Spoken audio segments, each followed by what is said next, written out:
দুনিয়াতে আল্লাহ তাআলা বিভিন্নভাবে পরীক্ষা করে থাকেন মুমিন বান্দাদেরকে।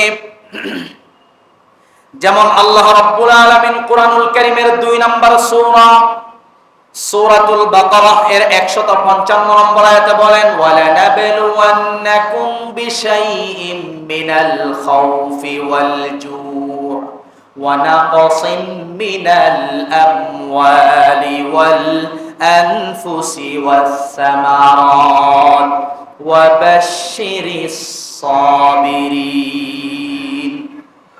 আল্লাহ তাআলা বলেন, আমি অবশ্যই তোমাদেরকে পরীক্ষা করব কিছু জিনিস দিয়ে। কে বলছেন? আল্লাহ বলছেন। জিনিসগুলো কি? আল্লাহ পাক বলে দিয়েছেন, মিনাল খাউফ, এক নম্বর হচ্ছে ভয় দিয়ে। ভয়, ভূমিকম্পর ভয় আছে না নাই? বিভিন্ন রকমের ভয় দিয়ে আমি আল্লাহ পরীক্ষা করব। 2 নম্বর হচ্ছে ওয়াল জু', দুর্ভিক্ষ দেব, ক্ষুধা, ক্ষুধা দিয়ে আমি আল্লাহ পরীক্ষা করব। ওয়া নাকসিম মিনাল আমওয়ালি ওয়াল আনফুস, জান এবং মাল, জান এবং মালের মধ্যে নোকসান দিয়ে, ক্ষতি দিয়ে আমি আল্লাহ পরীক্ষা করব। মিনাল আমওয়ালি ওয়াল আনফুসি ওয়াস সামারাত, এবং ফসল ফলাদিতে আমি আল্লাহ তাআলা ক্ষতিগ্রস্ত করব, ক্ষতিগ্রস্ত করে পরীক্ষা করব তোমাদেরকে। বিভিন্নভাবে আল্লাহ তাআলা পরীক্ষা করেন। আর আল্লাহ তাআলা বলছেন, ওগো আমার নবীজি, আপনি তাদেরকে সুসংবাদ দেন যারা এই সকল বিপদ মুসিবত আসার পরে যারা ধৈর্য ধারণ করে, তাদেরকে আপনি সুসংবাদ দেন। আল্লাহ তাআলা যাকে খুশি পরীক্ষা করেন, এটা আল্লাহ তাআলার অধিকার। এই পৃথিবীতে সবচেয়ে বেশি পরীক্ষা করেছিলেন আল্লাহ তাআলা নবীদেরকে, অতঃপর ওলীদেরকে, অতঃপর মুমিনদেরকে। এই জন্য হাদিসের মধ্যে এসেছে, আশাদ্দুন নাসি বালাআল আম্বিয়া সুম্মাস সালিহুন সুম্মাল আমসালু ফাল আমসাল। নবীগণ সবচেয়ে বেশি পরীক্ষার সম্মুখীন হয়েছেন, অতঃপর ওলীগণ, এরপরে পর্যায়ক্রমে বিপদের সম্মুখীন হয়েছেন মুমিনরা, মুসিবতের সম্মুখীন হয়েছেন মুমিনরা, ঈমানদারেরা। বলছেন মুহাম্মদ সাল্লাল্লাহু আলাইহি ওয়াসাল্লাম। সম্মানিত উপস্থিতি, ইব্রাহিম আলাইহিস সালাম জীবনে বহু পরীক্ষার সম্মুখীন হয়েছেন। সে সম্পর্কে আল্লাহ পাক বলছেন, ওয়া ইযিবতালা ইব্রাহিম রাব্বুহু বিকালিমাতিন ফাআতাম্মাহুন। আমি আল্লাহ আমার পয়গম্বর ইব্রাহিমকে জীবনে বহু পরীক্ষা করেছি, কিন্তু আমার ইব্রাহিম সকল পরীক্ষায় সাফল্যের সাথে উত্তীর্ণ হয়েছেন। সুবহানাল্লাহ।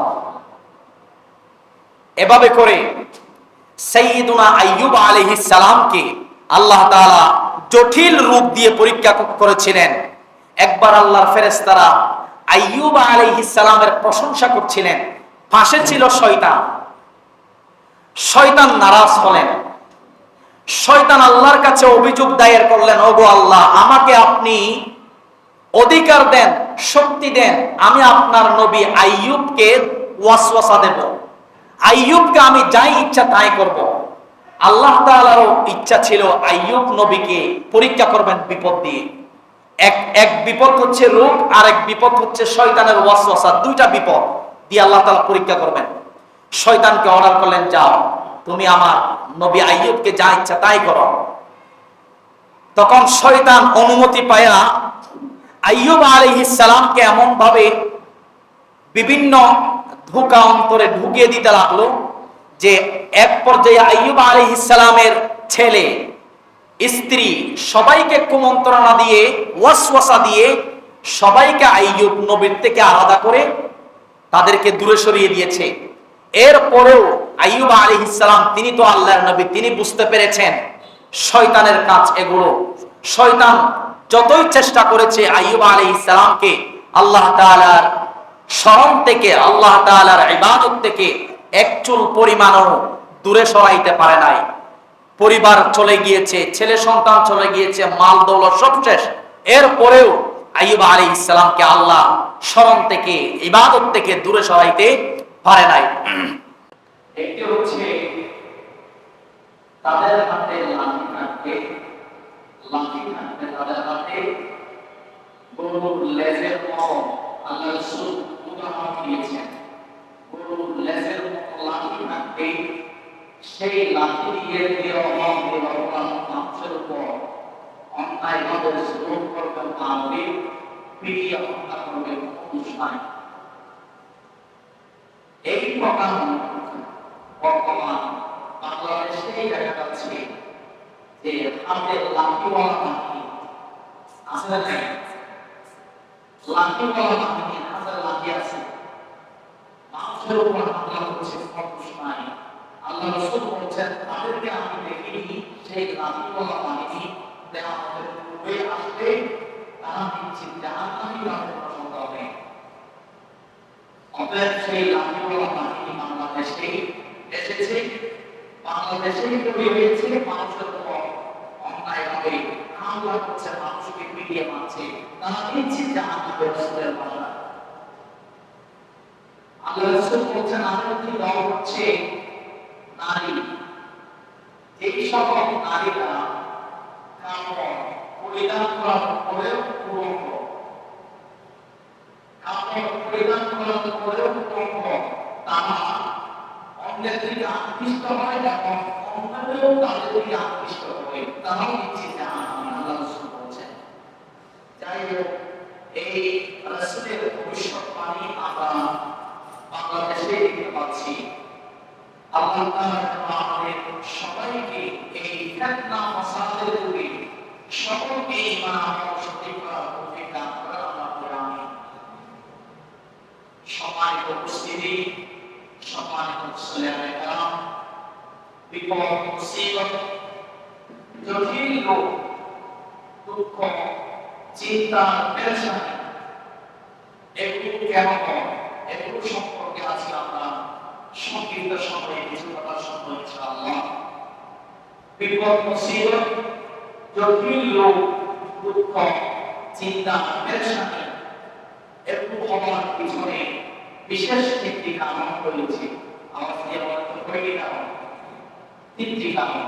নাম্বার ওয়ান, এক নম্বর কারণ হচ্ছে গুনাহের কারণে বিপদ মুসিবত আসতে পারে, গুনাহের কারণে জটিল রোগ হতে পারে, গুনাহের কারণে দুঃখ, চিন্তা, পেরেশানি আমাদের মধ্যে লেগেই থাকবে যতক্ষণ পর্যন্ত আমরা গুনাহের নাম ছেড়ে দেই না।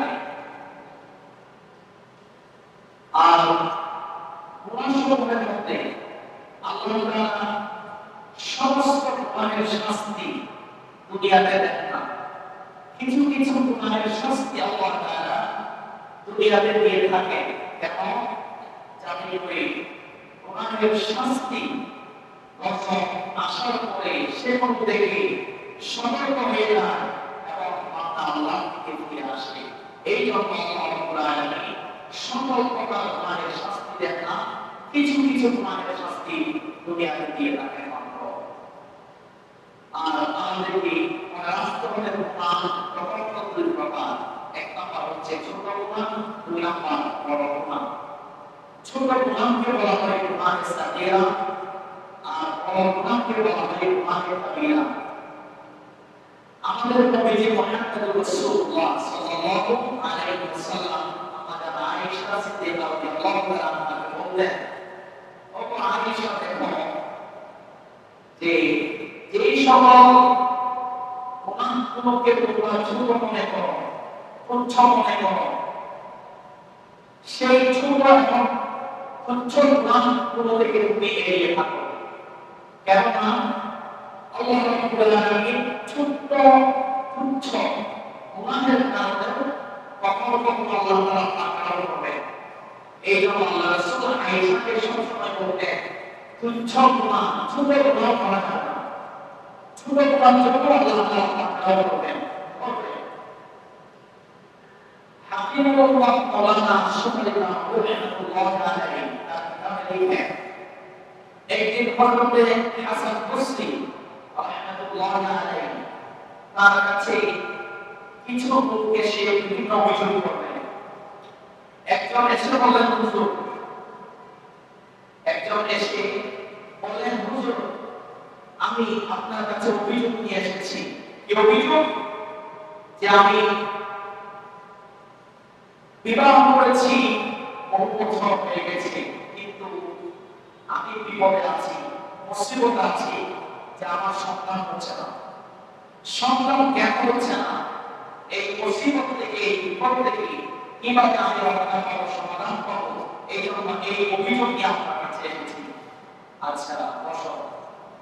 আরেকজন দাঁড়িয়ে বলেন, হুজুর আমার অভিযোগ হচ্ছে অনাবৃষ্টি, অতিবৃষ্টি, ফসল ক্ষতিগ্রস্ত হয়ে যাচ্ছে, আমাদের অসুবিধা হচ্ছে, কেন হচ্ছে এই অভিযোগ আপনার কাছে নিয়ে এসেছি। তাকেও বসতে বলেন। তৃতীয় ব্যক্তি দাঁড়িয়ে বলেন, হুজুর আমার অভিযোগ হচ্ছে যে জমিন শুষ্ক, ফসল হচ্ছে না, জমিনে ফসল হচ্ছে না, ফসল নষ্ট হয়ে যাচ্ছে, এই জমিন শুষ্ক, এই অভিযোগ নিয়ে আমি আপনার কাছে এসেছি। এভাবে করে একের পর এক ব্যক্তি হযরত হাসান বসরি রাহমাতুল্লাহ আলাইহির কাছে অভিযোগ পেশ করেন। তখন আল্লামা হাসান বসরি রাহমাতুল্লাহ আলাইহি সবাইকে বলেন যে তোমরা তাওবা করো, তুবু ইলাল্লাহ, তোমরা আল্লাহর কাছে তাওবা করো, ইস্তিগফার করো। তখন একজন দাঁড়িয়ে বললেন, হুজুর আমরা এত পরিমাণ মানুষের আপনার কাছে অভিযোগ করলাম, আপনি সবাইকে বললেন তাওবা করতে, ইস্তিগফার করতে, দাওয়াত কি?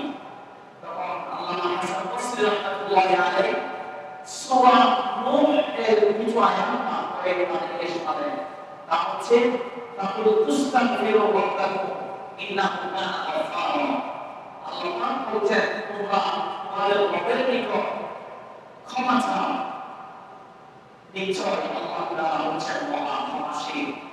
ইউরসিলিস সামা আলাইকুম মিদরারা, তোমরা যদি আল্লাহর কাছে তাওবা করো, ক্ষমা চাও, তাহলে আল্লাহ তাআলা আকাশ থেকে তোমাদের জন্য মুষলধারে রহমতের বৃষ্টি বর্ষণ করবেন, রহমতের বৃষ্টি নয়। সুবহানাল্লাহ। ويمددكم بأموال وبنين ويجعل لكم جنات ويجعل لكم أنهارا, এবং সেই সাথে আল্লাহ তাআলা তোমাদের ধন সম্পদে, তোমাদের সন্তান সন্ততিতে আল্লাহ তাআলা সাহায্য দান করবেন, আল্লাহ তাআলা বরকত দিবেন। সেই সাথে আল্লাহ রাব্বুল আলামিন তোমাদেরকে বাগ বাগিচা দিবেন আর দেবেন নদী নালা। সুবহানাল্লাহ পড়েন না। আল্লামা হাসান বসরি রাহমাতুল্লাহি আলাইহি অভিযোগকৃত লোকদেরকে বললেন যে দেখো, তোমরা যে সকল অভিযোগগুলি আমার সামনে পেশ করেছ, সেই সকল অভিযোগগুলোর সমাধানের ক্ষেত্রে আল্লাহ তাআলা কোরআনুল কারীমে তাওবা করতে বলছেন, ইস্তিগফার করতে বলছেন। এই জন্য আমিও তোমাদেরকে বললাম তোমরা ইস্তিগফার করো, তোমরা তাওবা করো, তোমাদের যত সমস্যা, সকল সমস্যার সমাধান তাওবা এবং ইস্তিগফারের মাধ্যমে আল্লাহ তাআলা করে দিবেন। সুবহানাল্লাহ। সম্মানিত হাজিরিন, অতএব আমরাও সমস্যায় পড়লে আমরা সমাধান চাইবো কার কাছে? আল্লাহর কাছে। সমাধান হিসাবে আমরা যদি চাই তাহলে আমরা তাওবা করব। প্রথম কাজ হচ্ছে তাওবা, ইস্তিগফার করব আল্লাহর কাছে, চোখের পানি ফেলে আল্লাহর কাছে তাওবা করতে হবে, ইস্তিগফার করতে হবে, তাহলে আমরা সমাধান পাবো ইনশাআল্লাহ। সম্মানিত উপস্থিতি, অতএব বলছিলাম গুনাহের কারণে বিপদ এসে থাকে, গুনাহের কারণে অভিশাপ নেমে আসে, আযাব নেমে আসে। দেখেন না শয়তান ইবলিস, সে কিয়ামত পর্যন্তের জন্য অভিশপ্ত হয়েছে। শয়তান অভিশপ্ত কেন হয়েছে? আল্লাহ তাআলা জান্নাতে আদমকে সৃষ্টি করলেন, আল্লাহ তাআলা অর্ডার করলেন সকল ফেরেশতাদেরকে সম্মান সূচক আদমকে সিজদা দাও। তখন সকল ফেরেশতারা আল্লাহর হুকুম মানলেন, ইবলিস মানলেন না। এই অপরাধের কারণে, এই অন্যায়ের কারণে ইবলিস অভিশপ্ত হয়েছে, সে কিয়ামত পর্যন্তের জন্য লানত প্রাপ্ত হয়েছে। নাউজুবিল্লাহ। রব্বুল আলামিন সেই কথা কোরআনুল কারীমের 2 নম্বর সূরা সূরাতুল বাকারা এর 34 নম্বর আয়াতে বলেন, ওয়া ইয কুলনা লিল মালাইকাতি ইসজুদু লি আদম ফাসাজাদু ইল্লা ইবলিস আবা ওয়াস্তাকবারা ওয়া কানা মিনাল কাফিরিন।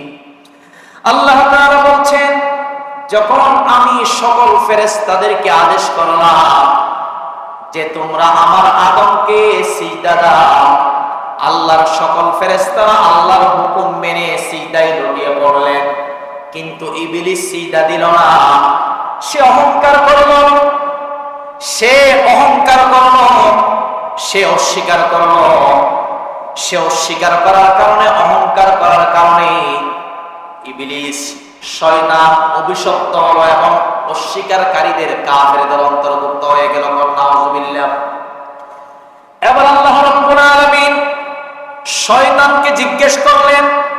কি জিজ্ঞেস করলেন? 7 নম্বর সূরা সূরাতুল আরাফের 12 নম্বর আয়াতে আল্লাহ পাক বলেন, ক্বালা মা মানাআকা আল্লা তাসজুদা ইয আমারতুক ক্বালা আনা খায়রুম মিন খলাকতানি মিন নারিন ওয়া খলাকতাহু মিন তিন। আল্লাহ তাআলা বললেন, ওগো ইবলিস, তোমাকে কিসে বাধা দিল? আমি যখন সিজদা করতে বললাম সকল ফেরেশতারা সিজদা করো, তুমি কেন সিজদা দাও নাই? তোমাকে কিসে বাধা দিল? তখন শয়তান এর উত্তরে বলল, আনা খায়রুম মিন, ওগো আল্লাহ, আমাকে তো আপনি সৃষ্টি করেছেন আগুন থেকে, এবং আদমকে আপনি সৃষ্টি করেছেন মাটি থেকে। শয়তান বলল, আগুনের বৈশিষ্ট্য হচ্ছে উপরগামী এবং মাটির বৈশিষ্ট্য হচ্ছে নিম্নগামী, সুতরাং আমি তো আদম থেকে উত্তম, অতএব যুক্তি হিসাবে আদম আমাকে সিজদা করবে, আমি কেন আদমকে সিজদা করব? নাউজুবিল্লাহ করেন। এই জন্য আল্লাহ তাআলা শয়তানকে অভিশাপ দিলেন কিয়ামত পর্যন্তের জন্য। শয়তান অপরাধ করলেন, অপরাধ করার পরে তওবা করা তো দূরের কথা, বরং শয়তান আল্লাহর কাছে যুক্তি পেশ করলো। যুক্তি পেশ করার কারণে শয়তান অভিশপ্ত হয়েছে। আল্লাহর কাছে কোনো যুক্তি চলে না, আল্লাহর কাছে কোনো যুক্তি চলে না। আল্লাহ পাক যাই বলবেন তখন ওই তাই আদায় করতে হবে। তার নাম হচ্ছে গোলামি, তার নাম হচ্ছে গোলাম। যাই বলে তাই করতে হবে, কোনো কথা নেই। শয়তান অমান্য করার কারণে, যুক্তি পেশ করার কারণে সে অভিশপ্ত হয়েছে। আর আদম আলাইহিস সালাম তিনিও একটি ভুল করেছিলেন। পরবর্তী সময়ে তিনি অনুতপ্ত হয়ে আল্লাহর কাছে তওবা করেছেন। তওবা করার কারণে আদম আলাইহিস সালামকে আল্লাহ তাআলা সম্মানিত করেছেন। সুবহানাল্লাহ। সেই ভুলটা কি? আদম আলাইহিস সালামকে সৃষ্টি করার পর আল্লাহ তাআলা বললেন, জান্নাতের মধ্যে একটি গাছ আছে, সেদিকে যাওয়া যাবে না, সেদিকে গেলেই তুমি অপরাধীদের অন্তর্ভুক্ত হয়ে যাবে। কিন্তু আদম আলাইহিস সালাম ভুলে গিয়েছিলেন, সেই গাছের নিকট চলে গিয়েছেন, শয়তানের দুকায় পড়ে। আল্লাহ তাআলা বলেন, ওয়ালা তাকরাবা হাদিহিশ শাজারাতা ফাতাকুনা মিনাল যালিমিন। আল্লাহ পাক বলছেন, ওগো আদম, এই গাছের নিকট যেও না, যদি যাও তুমি অপরাধীদের অন্তর্ভুক্ত হয়ে যাবে। কিন্তু আদম আলাইহিস সালাম ভুলবশত ওই গাছের নিকট গিয়েছেন, এ কারণেই আল্লাহর কাছে আদম আলাইহিস সালাম তওবা করেছেন, এবং তওবা করার কারণে আল্লাহ তাআলা সাইয়্যিদুনা আদম আলাইহিস সালামকে সম্মানিত করেছেন। মুফাসসিরিনে কেরাম এই আয়াতের ব্যাখ্যায় বলছেন যে আসলেই আল্লাহ পাকের একটা উদ্দেশ্য ছিল যে ভুল করার পরে আদম কি করে দেখি, ভুল করার পরে কি করে দেখি, এটাই আল্লাহর উদ্দেশ্য। তো আদম আলাইহিস সালাম ভুল করলেন, এবং ভুল করার পরে আদম আলাইহিস সালাম আল্লাহর কাছে তওবা করলেন, ক্ষমা চাইলেন। আল্লাহ খুশি হয়ে গেলেন, আদম আলাইহিস সালামের তওবা কবুল করলেন। দুনিয়াতে একজন নবী বানিয়ে আল্লাহ তাআলা আদম আলাইহিস সালামকে সম্মানিত করেছেন। সুবহানাল্লাহ পড়েন। অতএব আমরা যদি সম্মানিত হতে চাই আল্লাহর কাছে, দুনিয়া আখিরাতে সম্মানিত হতে চাই, গুনাহ করার সাথে সাথে আল্লাহর কাছে তওবা করতে হবে, ইস্তেগফার করতে হবে, তাহলে আমরা আল্লাহর কাছে সম্মানিত বান্দা হিসাবে বিবেচিত হব। প্রিয় উপস্থিতি, বলছিলাম গুনাহের কারণে আযাব এসে থাকে। সাইয়্যিদুনা নূহ আলাইহিস সালামের জামানায় তার সম্প্রদায় ঈমান আনে নাই, অপরাধ করেছে, অন্যায় করেছে। এমনকি নূহ আলাইহিস সালামের স্ত্রী, তার ছেলে সহ অন্যায় অপরাধের কারণে আল্লাহ তাআলা বন্যার আযাব দিয়ে ডুবিয়ে ধ্বংস করেছিলেন। এভাবে করে সাইয়্যিদুনা লূত আলাইহিস সালামের সম্প্রদায়, তারা সমকামিতার মধ্যে জঘন্যতম অপরাধে লিপ্ত ছিল, সেখান থেকে তারা ফিরে আসে নাই। এই অপরাধের কারণে আল্লাহ তাআলা তাদেরকে ধ্বংস করে দিয়েছেন। সালেহ আলাইহিস সালাম, তার সম্প্রদায়ের লোকেরা আল্লাহ পাকের নিদর্শন উটনিকে অনর্থকভাবে হত্যা করে মেরে ফেলতো, উটকে। সেই অপরাধের কারণে আল্লাহ তাআলা সালেহ আলাইহিস সালামের সম্প্রদায়দেরকে ধ্বংস করেছিলেন। এভাবে করে সাইয়্যিদুনা দাউদ আলাইহিস সালাম, সেই নবীর সম্প্রদায়ের লোকেরা মাছ শিকার করত, যেই মাছগুলোর প্রতি আল্লাহ পাকের নিষেধাজ্ঞা জারি ছিল। মাছ শিকার করার অপরাধের কারণে আল্লাহ তাআলা দাউদ আলাইহিস সালামের সম্প্রদায়ের যুবকদেরকে, বানর এবং বৃদ্ধদেরকে শুকরে পরিণত করে ধ্বংস করে দিয়েছেন। নাউজুবিল্লাহ। সম্মানিত উপস্থিতি, অতএব আমরা স্পষ্টভাবে জানলাম বিপদ মুসিবত আসার প্রথম কারণ হচ্ছে গুনাহ বা অপরাধের কারণে এসে থাকে। আর দ্বিতীয় কারণ হচ্ছে কখনো কখনো বিপদ মুসিবত আল্লাহ তাআলার পক্ষ থেকে পরীক্ষা স্বরূপ এসে থাকে। কিন্তু মনে রাখতে হবে, আল্লাহ তাআলা কারো উপর জুলুম ও বিচার করেন না। আল্লাহ কি কারো উপর জুলুম করেন? কোন সৃষ্টির উপর অনুপরিমাণ জুলুম করেন না। এটা আল্লাহ পাক কোরআনে বলছেন, ইন্নাল্লাহা লা ইয়াযলিমু মিসকালা যাররাহ ওয়া ইন তাকু হাসানাতান ইউদাইফহা ওয়া ইউ'তি মিন লাদুনহু আজরান আযীমা। নিশ্চয় আল্লাহ তাআলা অনুপরিমাণ জুলুম করেন না বান্দার প্রতি, সৃষ্টি জগতের প্রতি। বরং বান্দা কোন নেকির কাজ করলে সেই নেকির কাজে ডাবল সওয়াব দান করেন আল্লাহ তাআলা, রহমত দিয়ে, দয়া দিয়ে। সুবহানাল্লাহ। এবং একটি নেকির কাজ করলে ডাবল সওয়াব এবং প্রতিদান হিসাবে আল্লাহ তাআলা মহা পুরস্কার দিয়ে থাকেন, মহা প্রতিদান আল্লাহ তাআলা দিয়ে থাকেন, প্রদান করে থাকেন।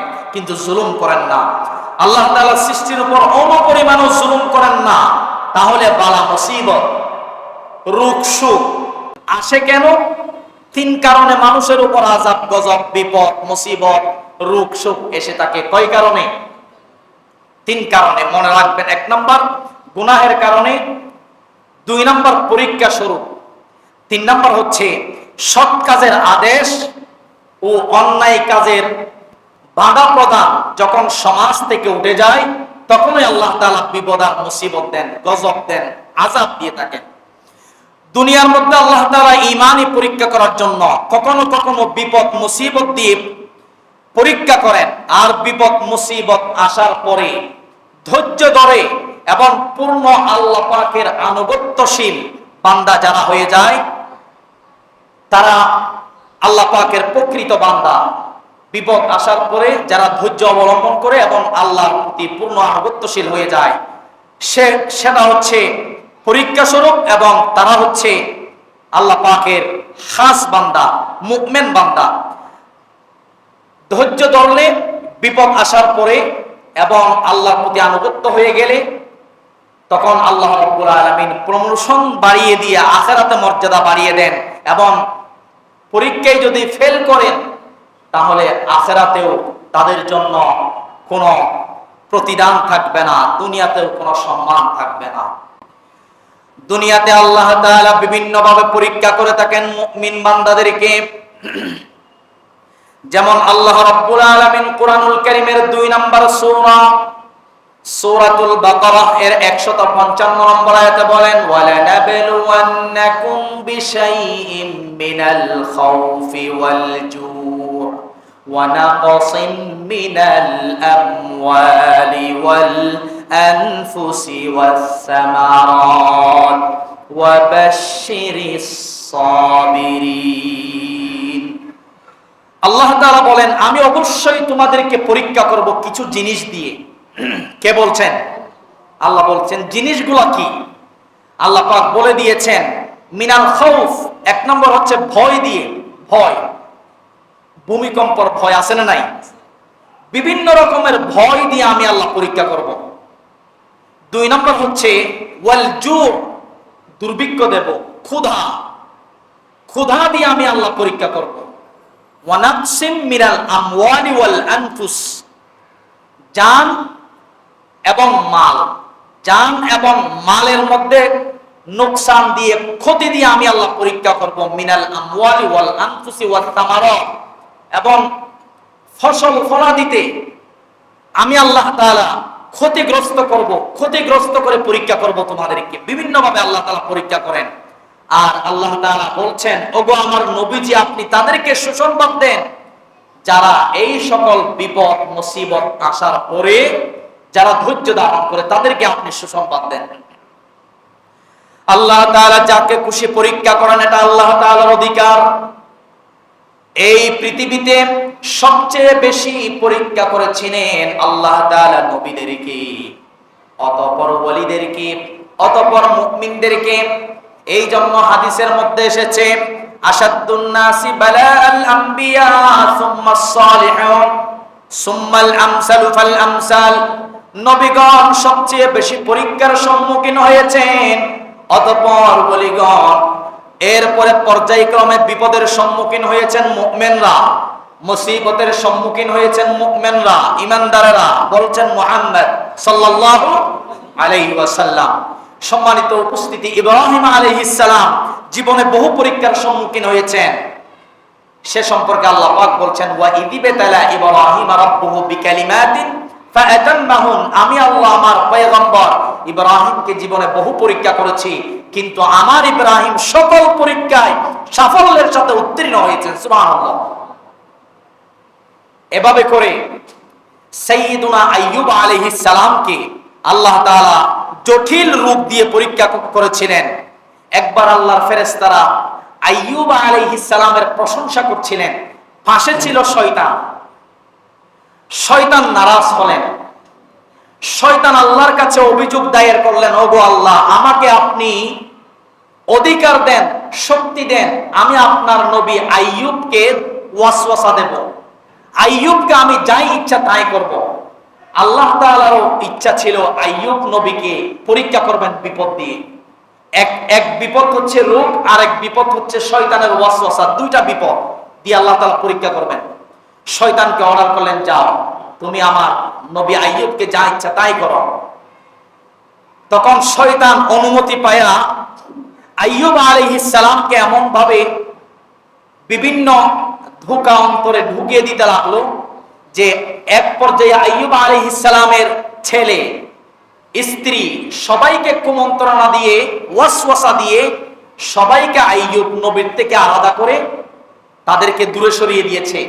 এরপরেও আইয়ুব আলাইহিস সালাম, তিনি তো আল্লাহর নবী, তিনি বুঝতে পেরেছেন শয়তানের কাজ এগুলো।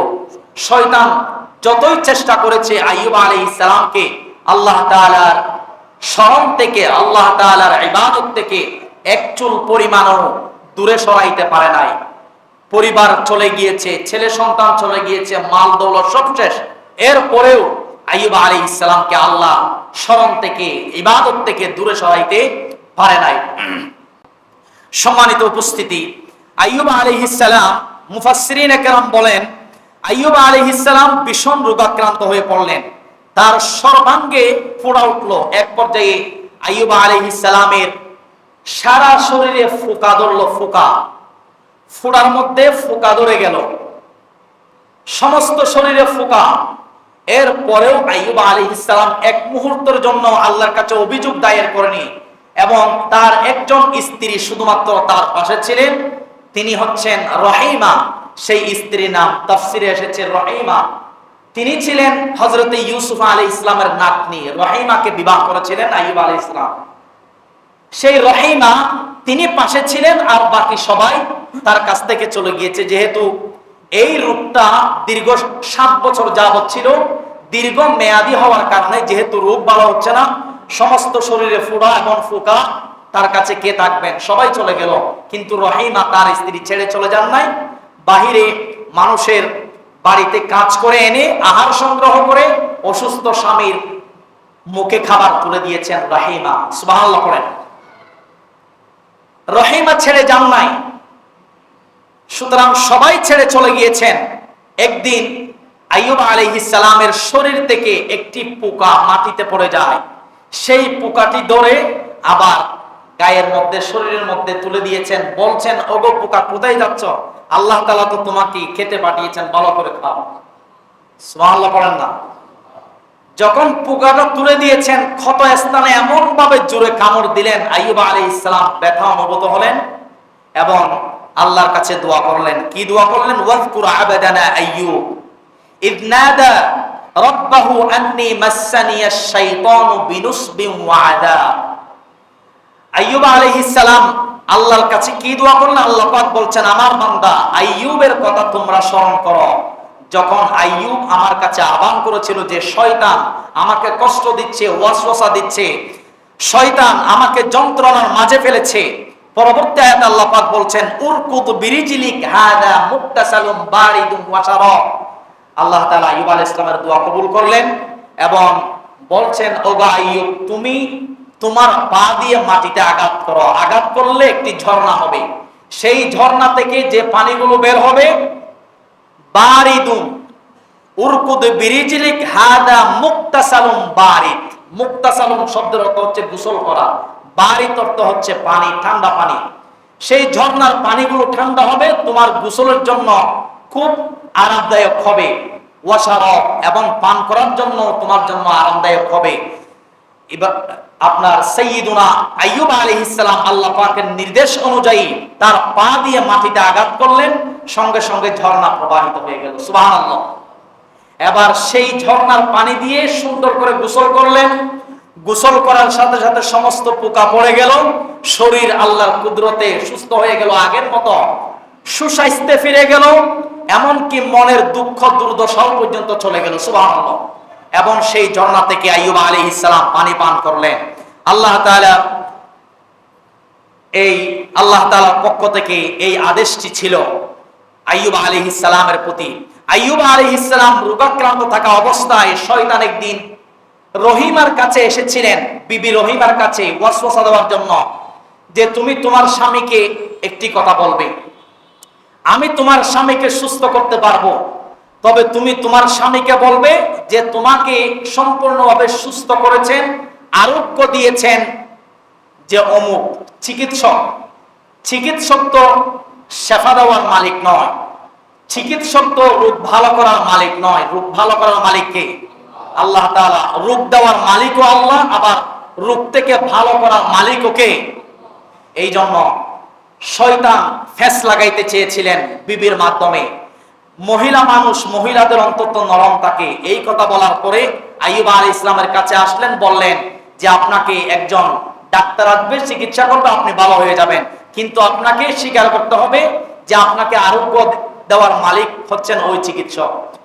আইয়ুব আলাইহিস সালাম বুঝতে পারলেন না, এটা তো হতে পারে না, আরোগ্য দেওয়ার মালিক তো আল্লাহ। আল্লাহ আমাকে রোগ দিয়েছেন, ভালো লেগেছে, আবার আল্লাহর কাছে যদি ভালো লাগে আমার এই রোগ থেকে আমাকে আল্লাহ তাআলা নিরাপদ দিবেন, হেফাজত করবেন, সুস্থতা করবেন, আবার রোগ থেকে আরোগ্য দেওয়ার মালিক তো আল্লাহ ছাড়া আর কেউ হতে পারে না।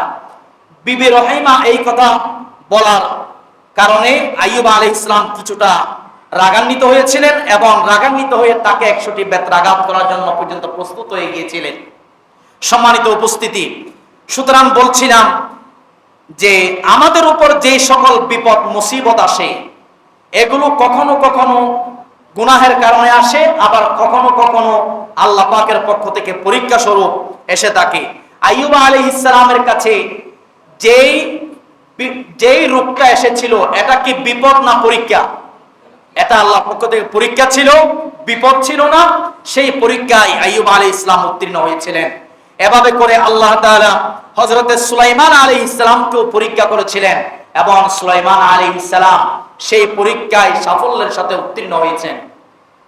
সুলাইমান আলাইহিস সালামকে আল্লাহ তাআলা সমগ্র মাখলুকের ভাষা, জ্ঞান, ক্ষমতা এবং রাজত্ব দান করেছিলেন। আলাইহিস সালাম একটি আসন তৈরি করেছিলেন। হযরতে সাঈদ ইবনে জারির রাহমাতুল্লাহি আলাইহি তিনি একটি বর্ণনা করেন, তার থেকে একটি বর্ণনা এসেছে, সুলাইমান আলাইহিস সালাম যে আসনটি তৈরি করেছিলেন, সেই আসনের উপর 300টি সিট ছিল, 300টি বসার জায়গা ছিল।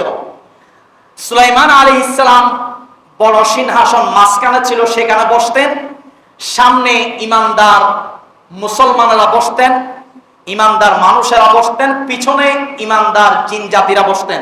মাঝখানে সিংহাসনে সুলাইমান আলাইহিস সালাম বসতেন। সেই সিংহাসন চলতো বাতাসের উপর। কিসের উপর? কোরআনে এগুলো আছে বর্ণনা। বাতাসের উপর চলতো সিংহাসন। সেই সিংহাসন সকাল থেকে দুপুর পর্যন্ত 1 মাসের পথ অতিক্রম করত, আবার দুপুর থেকে সন্ধ্যা পর্যন্ত 1 মাসের পথ। এভাবে করে বাতাসের উপর ওই সিংহাসনের উপর বসে সুলাইমান আলাইহিস সালাম তার সঙ্গ দলবলকে নিয়ে দৈনিক 2 মাসের পথ অতিক্রম করতেন। সুবহানাল্লাহ বলেন। সুলাইমান আলাইহিস সালামের একটা আংটি ছিল, আংটি, জান্নাতি আংটি। এই আংটির মধ্যে ইসমে আজম লেখা ছিল, আল্লাহ পাকের কুদরতি আংটি। যখন তিনি ইস্তিনজায় যেতেন তখন আংটিটা খুলে তার খাস বাঁদির নিকট আংটিটা রাখতেন এবং পাক পবিত্র হয়ে আবার আংটিটা তার কাছ থেকে নিয়ে পড়তেন। কিন্তু একদিন আল্লাহ পাকের পরীক্ষায় পড়ে গেলেন। তিনি আংটিটা খুলে বাঁদির হাতে দিলেন, ইস্তিনজায় ঢুকলেন, পাক পবিত্র হয়ে আসলেন। আসার পূর্বে একটা ঘটনা ঘটে গেল। একটা জিন, কিতাবের মধ্যে এসেছে সাখরা, জিনের নাম হচ্ছে সাখরা। জিনের নাম কি? সাখরা নামক একটি জিন এসে সে সুলাইমান আলাইহিস সালামের রূপ ধারণ করলো। রূপ ধারণ করে এসে বাঁদির কাছে এসে বলল, আংটিটা দাও। তখন বাঁদিও মনে করলো এটা তো সুলাইমান আলাইহিস সালাম, দেখতে এরকম, তার কাছে আংটি দিয়ে দিলেন। দিয়ে দেওয়ার পর আংটিটা পরে সিংহাসনের উপর বসে গেলেন সুলাইমান আলাইহিস সালামের। সে সিংহাসন চালাইতে লাগলো। অপরদিকে সুলাইমান আলাইহিস সালাম ইস্তিনজা করে পাক পবিত্র হয়ে বাঁদের নিকট আসলেন, আংটি খুঁজলেন, আংটি দিলেন না। সে বললেন, কিছুক্ষণ আগেই তো আপনি আমার কাছ থেকে আংটি নিয়েছেন, আবার আংটি কেন খুঁজতেছেন? আপনি কে? তখন সুলাইমান আলাইহিস সালাম তার পরিচয় দিলেন, কিন্তু বাঁদি কোনো কিছুতেই মানতে পারলেন না যে আমি তো আংটি দিয়ে দিলাম, আবার আংটি কেন খুঁজতেছেন? তখন সুলাইমান আলাইহিস সালাম বুঝতে পারলেন আল্লাহ তাআলা আমাকে পরীক্ষায় ফেলছেন, এত অধৈর্য হলে হবে না, আল্লাহ তাআলার এই পরীক্ষায় আমাকে উত্তীর্ণ হতে হবে। এই বিষয়টা তার মাথায় চলে এসেছে। সুলাইমান আলাইহিস সালাম বাড়িতে গিয়ে বসে আছেন। জিনদের মধ্যে একজন মন্ত্রী ছিল, জিনদের মধ্যে, জিন জাতি সুলাইমান আলাইহিস সালাম চড়াতেন। সুলাইমান আলাইহিস সালামের অধীনে জিন জাতিরা ছিল। জিনদের মধ্যে একটা মন্ত্রী ছিলেন, তার নাম হচ্ছে আসিফ ইবনে বখরিয়া। আসিফ ইবনে বখরিয়া জিনের মন্ত্রী। এখন সে ছিল সুলাইমান আলাইহিস সালামের একান্ত। সে এই পরিস্থিতি লক্ষ্য করলেন। এক পর্যায়ে সুলাইমান আলাইহিস সালামের খাস বাঁদি যিনি ছিলেন তার নিকট প্রশ্ন করলেন যে সুলাইমান আলাইহিস সালাম কোথায়? তখন বাঁদি বললেন, যাগুলো ঘটতেছে সিংহাসনে এগুলো সম্পর্কে আমি অবগত নয়। তখন ওই জিনের মন্ত্রীটা জানতে পারলো আসল ঘটনা, যে সাখরা নামক জিনটা সুলাইমান আলাইহিস সালামের রূপ ধারণ করে আংটি পরে সিংহাসন চালাচ্ছে। এভাবে করে 40 দিন, কয়দিন? 40 দিন সুলাইমান আলাইহিস সালামের পরীক্ষা ছিল। 40 দিন পর্যন্ত সুলাইমান আলাইহিস সালামের আংটি পরে সিংহাসন ওই জিন জাতি, ওই জিনটা চালালো। এখন এক পর্যায়ে তাওরাত, আল্লাহর কিতাব পড়তে পারে এরকম 40 জন কারীকে একত্রিত করা হলো সিংহাসনে। 40 জন কারীকে একত্রিত করে আল্লাহর কিতাব পাঠ করা শুরু করলো। এক পর্যায়ে জিন সহ্য করতে না পেরে, ওই সাখরা নামক জিনটা সহ্য করতে না পেরে আংটিটা খুলে নদীতে ফেলে দিলেন। নদীতে ফেলে দেওয়ার পরে সে আবার আগের রূপ ধারণ করে চলে যায়। ঘরের মধ্যে যদি জিনের ওয়াসওয়াসা হয়, জিন জাতি আসর করে, আমরা কোরআন খতম পড়াই কি পড়াই না, এভাবে করে জিন জাতি তাড়ানোর জন্য সুলাইমান আলাইহিস সালামের যুগে যেই আল্লাহ পাকের কিতাবটা ছিল, আসমানি কিতাবটা ছিল, ওই কিতাবটাই 40 জন কারি দ্বারা পড়ানো হলো। এক পর্যায়ে জিনটা যেতে বাধ্য হয় এবং আংটিটা খুলে সাগরে নিক্ষেপ করা হয়। জেলেরা মাছ ধরে বাজারে বিক্রি করে। মাছ ধরে বাজারে বিক্রি করলো। সুলাইমান আলাইহিস সালামের বিবি মন চায় বিশাল একটা মাছ খাবেন। তখন সুলাইমান আলাইহিস সালাম বাজারে গেল, বিশাল মাছ উঠলো, মাছটা ক্রয় করলেন। ক্রয় করে বাড়িতে আনলেন। বাড়িতে এনে মাছটা কাটলেন। কেটে দেখে ওই মাছটি আংটিটা খেয়ে বসে আছে। আংটিটা ওই মাছের পেটের ভিতরে। সুবহানাল্লাহ বলেন না? এগুলো তাফসিরের মধ্যে আছে। যেই সকল আয়াতগুলো এই তাফসিরের আলোকে আছে, আয়াতগুলো পড়তে সময় নেই, এই জন্য পড়ছি না। তাফসিরে এই ঘটনাগুলো আছে। তখন আংটিটা বিবি সুলাইমান আলাইহিস সালামের হাতে দিলেন। সুলাইমান সালাম আংটিটা দেখে বললেন, এটা তো জান্নাতি আংটি, এটা তো আমার ওই আংটি যে আংটিটা সাখরা নামক জিন আমার রূপ ধারণ করে 40 দিন পর্যন্ত আমাকে কষ্টে ফেলেছিল, সে আংটি। আংটিটা ধারণ করলেন, আবার সিংহাসন ফিরে পেল, আবার তিনি রাজত্ব চালাতে লাগলেন। আল্লাহ পাকও খুশি হয়ে গেলেন যে আমার বান্দা, আমার নবী সুলাইমান অস্থির হয় নাই, বিরক্ত প্রকাশ করে নাই, বিপদ এসেছে ধৈর্য ধারণ করেছে, এবং ধৈর্যের ফল আমি আল্লাহ আমার নবী সুলাইমানকে দিলাম। সুবহানাল্লাহ। সুতরাং বিপদ আসবে আপনার প্রতি, মুসিবত আসবে, হামলা আসবে, মামলা আসবে, আপনি অধৈর্য হতে পারবেন না। আপনাকে ধৈর্য ধারণ করতে হবে, অপেক্ষা করতে হবে, সবর করতে হবে, সময় নিয়ে কাজ করতে হবে, দোয়া করতে হবে। সময়ের অপেক্ষায় সবকিছু পরিবর্তন হবে ইনশাআল্লাহ। সম্মানিত উপস্থিতি, যাই হোক, বিপদ মুসিবত আসার কারণ বললাম আপনাদের সামনে তিনটি। 1 নাম্বার গুনাহের কারণে, 2 নাম্বার পরীক্ষা স্বরূপ, 3 নাম্বার সৎ কাজের আদেশ অসৎ কাজের বাধা না দেওয়ার কারণে বিপদ আসতে পারে। এভাবে করে হযরতে শাহ দাউলাহ রাহমাতুল্লাহ আলাইহি, তিনি একজন পাকিস্তানের একজন বিখ্যাত বুজুর্গ ছিলেন। তার গ্রামে একদিন এভাবে বন্যা হচ্ছে আল্লাহর গজব, তুফান হচ্ছে, বন্যা হচ্ছে, সাগরের পার ভেঙে গ্রামে পানি ঢুকে যাচ্ছে। তখন ওই হযরতে শাহ দাউলাহ রাহমাতুল্লাহ আলাইহি, আল্লাহর ওলি, তার কাছে গ্রামের মানুষরা এসে বিচার দেয়, হুজুর এখন তো পরিস্থিতি খারাপ, আপনি আল্লাহর কাছে দোয়া করেন, নদীর পার ভেঙে পানি গ্রামে ঢুকে যাচ্ছে, গ্রামে মানুষ ডুবে মারা যাবে। তখন বুজুর্গ ব্যক্তি কি করলেন, কাঁধে কোদাল নিয়ে নদীর পার আরো করে দিলেন যে গ্রামে আরো পানি ঢুকো।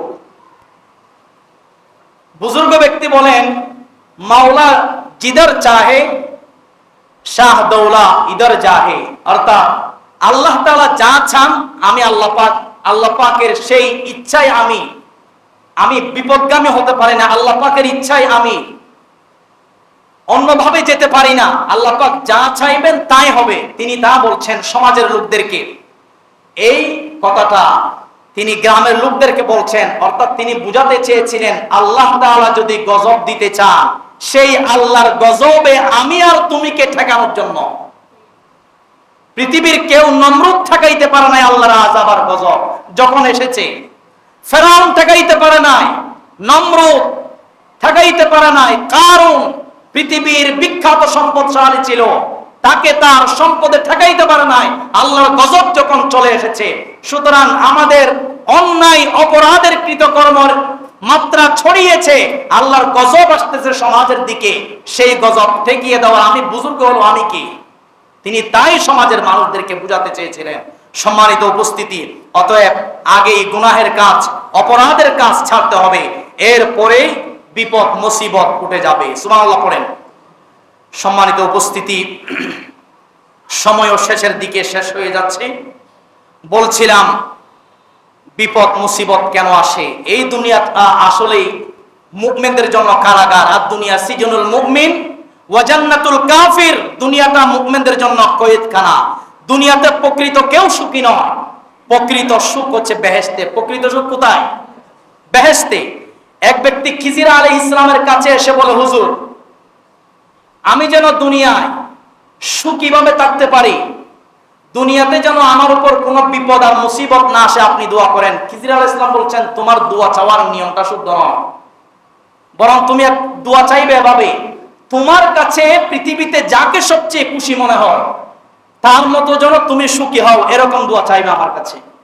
সে বলল, হুজুর ঠিক আছে, আমি আজকেই বের হব, এরকম সুখী মানুষ দেখি কোথায় পাওয়া যায়। গ্রামে গঞ্জে ঘুরতে লাগলো, এক ভাইয়ের কাছে গেল, তার চেহারা সুন্দর, তার কাছে কিছুর অভাব নাই। বলল যে আপনি কেমন আছেন? সে বলল আমি তো সুখী নাই। এখন লোকটা বলল, আমি তো মনে করছিলাম আপনি সুখী আছেন। আরেকজনের কাছে গেল, সেও খুশি নাই। এক পর্যায়ে একজন দূর থেকে সে লোক দেখতে পেল, চেহারা ঝকঝক করছে, ফুটফুটে সুন্দর চেহারা। ঝকঝক করছে চেহারা, কোনো কিছুর অভাব নাই, তার জানাশোনা সবকিছু। তার কাছে গেলেন, বা আপনি কেমন আছেন, আপনাকে দেখেই তো মনে হচ্ছে আপনি সুখে আছেন। তখন সে বলল, ভাই আমি তো সুখে নাই। কেন?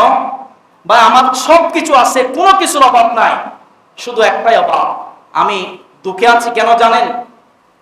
আমার স্ত্রী অসুস্থ।